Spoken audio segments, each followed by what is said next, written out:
नमस्कार दोस्तों, हर हर महादेव, जय शिव शंकर। आप सभी का हार्दिक अभिनंदन है हमारे यूट्यूब चैनल में। एक गांव की बात है कि एक गांव में एक ब्राह्मण अपनी पत्नी कलावती के साथ रहता था। किशोरी लाल आलसी तो था ही, लेकिन भगवान शंकर का परम भक्त था। वह सुबह शाम शंकर जी की पूजा करता और वह शंकर का नाम जपता रहता। किशोरी का लाल रोज यही काम करता था। बाकी समय वह अपनी आलसीपन की वजह से दिन भर घर में ही सोया रहता था। इसीलिए किशोरी लाल और उसकी पत्नी के बीच में आए दिन अनबन होती ही रहती। उसकी पत्नी उसे इतना समझाती थी कि जाकर कुछ कार्य कर लो, खेतों में जाकर फसल काट लाओ, और ये भी कहा करती थी कि खेत से आते हुए सरसों का साग भी ले आना। घर में सब्जी बनाने के लिए कुछ भी नहीं है, आते हुए जरा भूल मत जाना, नहीं तो आज खाना नहीं बनेगा। वो ये बात अपने आलसी पति से कहती है। पत्नी ऐसा बोली रही थी कि किशोरी लाल अपनी पत्नी की बातों को नजरअंदाज करके बिस्तर के अंदर दोबारा चला जाता है सोने के लिए। कैलाश में बैठी माता पार्वती भगवान शंकर से कहती है कि हे भगवान, ऐसा कौन सा कारण है कि आपकी भक्ति तो वह करता है, लेकिन वह कोई कार्य नहीं करता है। आपको तो इसका मार्गदर्शन करना चाहिए। भगवान शंकर कहते हैं कि हे प्रिय, हे पार्वती, मैं सब कुछ देख रहा हूँ। इसीलिए ये पिछले जन्म में एक आलसी गधा था जो अक्सर मंदिर के सामने जाकर सोता ही रहता था, और सोते सोते ही वह उसे मंदिर में भक्तों के द्वारा किए गए मंत्रों का उच्चारण बड़ी ही अच्छी से सुनाई दे जाता है। और उसके बाद में श्रावण मास में उसकी मृत्यु हो गई। इसे कार्य ही जन्म में ये मनुष्य रूप में जन्मा तो है, लेकिन इसका आलसी स्वभाव रह गया है। सही समय आने पर मैं उसे उचित शिक्षा दूंगा। उसके बाद में आलसी ब्राह्मण की पत्नी उससे कहती है कि अरे सुनते हो, तुम तो वापस सो गए, उठो जल्दी और खेत में चले जाओ, आज फसल काटने का समय है। खेत में फसल बहुत बड़ी हो चुकी है, यदि आज फसल को नहीं काटा तो उसे जानवर चर जाएंगे या फिर कोई चुरा ही लेगा। मेरी बात सुन रहे हो या फिर नहीं? ब्राह्मण की पत्नी कहती है कि हे भोलेनाथ, जाने इनका आलस कब खत्म होता है, या तो मैं तो इससे तंग आ चुकी हूँ। कलावती बोलती ही जा रही थी, पर किशोरी लाल को तो कोई फर्क ही नहीं पड़ रहा था। वो चुपचाप बिस्तर पर लेटा हुआ नींद ले रहा था। किशोरी लाल को कोई बोलता हुआ देख कलावती रसोई की ओर चली जाती है और वहां से एक बाल्टी पानी लाकर किशोरी लाल के ऊपर डाल देती है, और फिर किशोरी लाल पूरा भीग कर घबरा कर उठता है। ये देखने के बाद में किशोरी लाल बहुत गुस्सा हो जाता है और फिर दोनों के बीच बहुत कहासुनी हो जाती है। किशोरी लाल कहता है कि तुमने मेरे ऊपर पानी डाला, मैं घर छोड़कर जा रहा हूँ। फिर गुस्से में निकलकर किशोरी लाल घर से निकलकर शिव के मंदिर की ओर चला जाता है। चलते चलते मंदिर जाकर वह गुस्से में शंकर जी से कहने लग जाता है कि हे भोलेनाथ, मेरे प्राणनाथ, मैं अपनी पत्नी की रोज रोज की चिक से परेशान हो चुका हूँ। अगर मैंने आपकी सच्ची भक्ति की है, श्रद्धा पूर्वक की है, तो कृपया आप मुझे एक वरदान दीजिए। ऐसा बोलकर किशोरी लाल जोर जोर से रोने लग जाता है। उसकी भक्ति भाव को देखने के बाद में भोलेनाथ स्वयं किशोरी लाल को दर्शन देते हैं और बोलते हैं कि हे किशोरी लाल, तुम मेरे परम भक्त हो, तुमने जीवन पर्यंत मेरी भक्ति की है, बोलो तुम्हें आखिरकार क्या वरदान चाहिए मुझसे।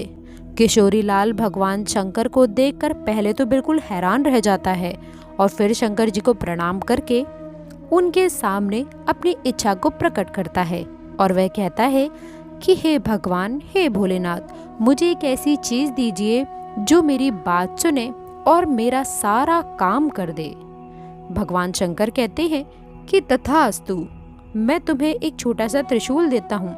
इस त्रिशूल को तुम जिस चीज पर भी रखोगे वह अपना काम खुद ही करने लग जाएगा, और काम खत्म करने के बाद ही वह रुकेगा। लेकिन हाँ, अगर तुमने काम करते हुए किसी को यदि मना कर दिया तो त्रिशूल हमेशा हमेशा के लिए बाध्य होकर मेरे पास में वापस आ जाएगा। भगवान शंकर अपना त्रिशूल किशोरी लाल को दे करके वहां से अंतर्ध्यान हो जाते हैं। उस त्रिशूल को पाने के बाद में किशोरी लाल बहुत ही खुश हो जाता है और वह मन ही मन सोचने लगता है कि अब से उसे कोई भी कार्य नहीं करना पड़ेगा। फिर वो त्रिशूल लेकर के घर वापस लौट जाता है। वह अपनी पत्नी को शंकर भगवान के दिए हुए वरदान के बारे में विस्तार से बताता है। ऐसे ही दोस्तों एक रोज हो जाती है। किशोरी लाल उस त्रिशूल को पाने के बाद में बड़ा ही प्रसन्न था। उसे उस दिन से कोई भी कार्य नहीं करना पड़ता था। वह जिस भी चीज पर उस त्रिशूल को रख देता था वह चीज अपने आप ही वह कार्य करती रहती थी। चाहे फिर वो झाड़ू हो या फिर फसल काटने वाली मशीन, वह हर चीज में कार्य करता था। एक दिन किशोरी लाल को चाय पीना था। उसने चाय के बर्तन में त्रिशूल रखा और बोला, मुझे जरा एक कप चाय बना दो। और फिर क्या था, ये बोलते ही चाय के पतीले में अपने आप ही दूध, चीनी और चाय की पत्ती डल जाती है और फिर उसको एक साथ उबाल कर एक कप चाय बनकर उसके सामने प्रस्तुत हो जाती है। इसी तरह से वह हर काम में शंकर भगवान की दी हुई उस त्रिशूल को इस्तेमाल करता। कभी वह कुएं से पानी निकालता तो कभी घर पे खाना बनाता। घास में पानी देने जाता तो त्रिशूल से वह अपनी पानी देने वाली पाइप को छूकर पाइप को कहता कि हे पाइप, जरा ये एक बाल्टी पानी अपने आप से इन फूलों पर डाल देना। पाइप को ये काम बोलकर किशोरी लाल घर के अंदर सोने चला जाता है और उसके बाद में पाइप अपना सारा काम कर देता है। वह बाल्टी भरता है और पानी भर सारे गमलों में, पौधों में वह पानी निरंतर डालता ही रहता है। और उसके सोने के बाद लाइट ही चली जाती है। लाइट चली जाने के कारण पंखा बंद हो जाता है। फिर किशोरी लाल बिना ही चिंता करते हुए वह अपने हाथ पंखे को कहता है कि हे पंखे, जरा मुझे गर्मी लग रही है। जब तक लाइट ना आए तुम मुझे इस पंखे से हवा करती रहो। किशोरी लाल के कहे अनुसार हाथ पंखा बिना देरी किए हुए हवा करने लग जाता है और जैसे ही लाइट आती है तो वहाँ पंखा बंद हो जाता है। इस तरह वह अपने हाथ से बिना कुछ काम किए बड़ी ही आसानी से सारे काम को कर लेता है। फिर एक दिन किशोरी लाल को बड़ी ही जोर की भूख लगी और अच्छे अच्छे पकवान खाने का मन हुआ तो खाना खाने बैठ गया। किशोरी लाल मन में ही बोलने लगा कि कैसा होता अगर खाना भी अपने आप ही मुंह में आ जाता। मुझे हाथ का भी कोई भी इस्तेमाल नहीं करना पड़ता और मैं आसानी से ही खाना भी खा सकूं। ये सोचकर वो खाने की ओर त्रिशूल रखकर बोला कि अच्छे अच्छे पकवान मेरे मुंह में अपने आप ही आ जाएं। ऐसा कहते ही प्लेट से तरह तरह के पकवान निकलकर किशोरी लाल के मुंह में जाने लगे। तरह तरह की मिठाई, नए नए स्वाद पकवान और बड़े ही अनोखे अपने आप ही उसके मुंह में जाने लगे। बड़े मजे से वो खाकर आनंद ले रहा था। पर यह मजा कुछ देर तक का ही था। थोड़ी देर में किशोरी लाल का भरपेट हो गया और वो कुछ भी खा नहीं पा रहा था। पर खाना था कि रुकने का नाम ही नहीं ले रहा था। प्लेट से भिन्न भिन्न प्रकार के व्यंजन निकलकर बार बार उसके मुंह में जा रहे थे। एक एक करके किशोरी लाल बहुत परेशान हो गया। वे जैसे ही खाने को मना करने जा रहा था तो उसे भगवान शंकर की बात याद आ गई कि अगर वह काम करते हुए त्रिशूल को मना करता है तो उसका वरदान हमेशा हमेशा के लिए समाप्त हो जाता है। ये सब सोचते ही वह चिल्लाने लगा। उसके चिल्लाने की आवाज़ सुनकर उसकी पत्नी रसोई घर से बाहर आती है और कहती है, और किशोरी लाल को देखकर वह बिल्कुल हैरान हो जाती है। फिर किशोरी लाल से उसकी पत्नी खाने को रखने के लिए बोलती है, लेकिन वो त्रिशूल के वापस जाने के डर से शंकर भगवान के वरदान को वापस नहीं ले पा रहा था।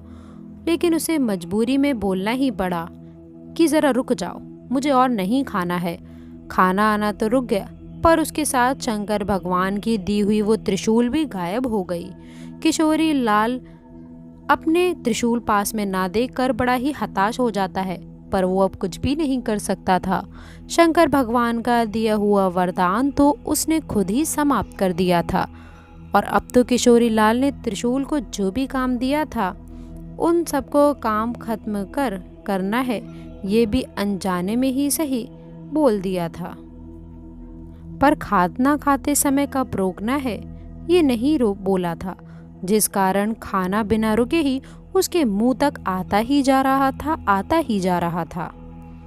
वह बोलता है, हे महादेव, मैं ये बात समझ गया हूँ कि आपने आखिरकार मुझे ऐसा वरदान मुझे सबक सिखाने के लिए ही दिया था। मैं कितना ही बेवकूफ़ था। वह आलस के कारण ही मैं छोटे से छोटे काम को भी टाल दिया करता था। आपने मुझे सिखा दिया है कि छोटे छोटे कार्य के लिए किसी भी दूसरे पर निर्भर रहने से कितनी ज़्यादा बड़ी मुसीबत आ सकती है। उस दिन के बाद से ही वह बड़ा ही कामकाजी हो गया और भगवान शंकर के दिए हुए वरदान का जब से उसने गलत फ़ायदा उठाया, तब से उसे ये चीज़ समझ आ गई कि उसे कौन सा कार्य कब करना चाहिए। तो दोस्तों, आशा करते हैं कि आपको दी गई कहानी में जानकारी पसंद आई होगी। यदि आपको ये शिक्षा वाली कहानी अच्छी लगी हो तो हमारे चैनल को सब्सक्राइब करके बेल आइकन को प्रेस करें। और महादेव की महिमा से यदि आप प्रसन्न हुए हो तो दोस्तों कमेंट बॉक्स में सच्ची श्रद्धा से हर हर महादेव, जय भोलेनाथ अवश्य लिखें। अंत तक जुड़े रहने के लिए आप सभी का बहुत बहुत धन्यवाद।